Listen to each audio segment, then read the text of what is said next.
Welcome to Dark Knight Films Reviews and another horror movie night. Tonight, I will be reviewing Predator 2, released in 1990. Directed by Stephen Hopkins, from a script by Jim Thomas and John Thomas. Starring Danny Glover, Kevin Peter Hall, Gary Busey, Ruben Blades, Maria Conchita Alonso, Bill Paxton, Robert Davi, Kent McCord, and Morton Downey Jr. Now, this film, since it was written by the original writing duo that did the original Predator, it still retains a lot of that feel of the original film. Yes, it's a different director.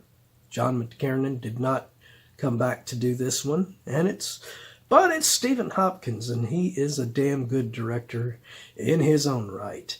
And I think he does a fine job on this film, which transports it from the jungles to the city. So it's a different kind of a jungle. It's an urban jungle. But the Predator arrives and begins taking out all of these drug dealers and bad guys. And, Danny Glover and all of his fellow police officers should just let him do his service to the community right there. That seems to be, he's doing a good job. Why interfere with that? But of course, Danny Glover decides he's going to try and stop him.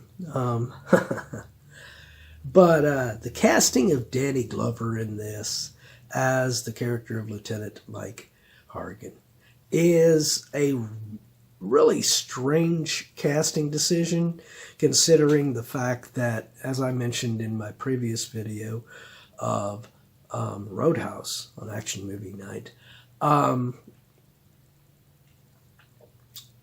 they were originally wanting Patrick Swayze for this role. And because he got injured on Roadhouse, they couldn't use him. So, for whatever reason, they went with Danny Glover. And that's just odd casting decision there, to go from someone like Patrick Swayze to Danny Glover. It's almost like I feel that the studio decided, well, let's pivot to Mel Gibson. Let's see if he'll do it. And he was unavailable or whatever, which I'm not saying that's true, but I mean, it could be. And then when he turned them down, they, let's go to his cast member in Lethal Weapon, But I don't know that for sure, but it would seem more that they would be more interested in going from Patrick Swayze to Mel Gibson than they would Danny Glover. But Danny Glover is pretty good in this film, although I think if Patrick Swayze would have been playing this part, it would have been much more believable, these final scenes, because this film does suffer from the same problem that the original film did, where, Schwarzenegger ended up getting all of his men killed, and then he had to face off against the Predator by himself. And that's how it goes here, too, because, he basically, all of his fellow police officers end up getting killed and everything, and he has to face off against the Predator by himself. Which I think Danny Glover does a good job in this film, but he didn't scream action hero. Definitely not. And that was why he fit into that mold in Lethal Weapon. The more subtle cop next to the badass with Mel Gibson in Lethal Weapon. But yeah, and here he is basically, playing the Martin Riggs character in a way, which is really odd. Gary Busey is really good in this.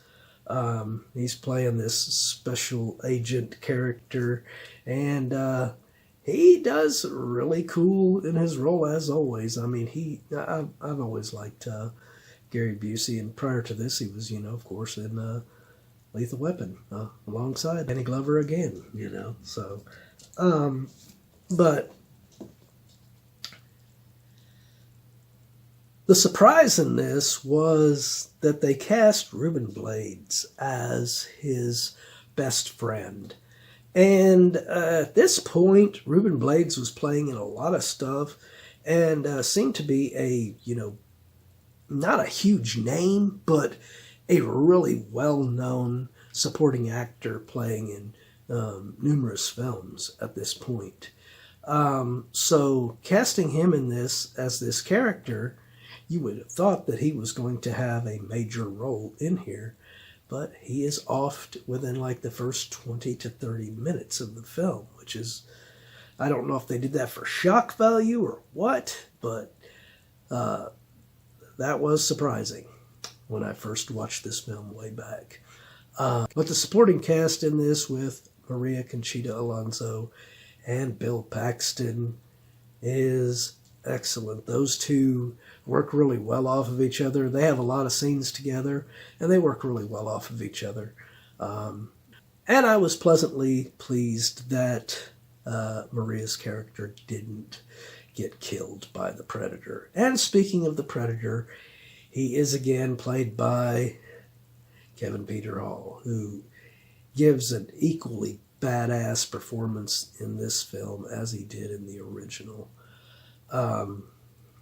But I think what makes this film work is the whole, he's a hunter and he's killing all these bad guys and drug dealers and everything. And then when Harrigan goes after him and becomes a threat, he begins going after his people. And that is very, very cool, the way that it is executed throughout the film.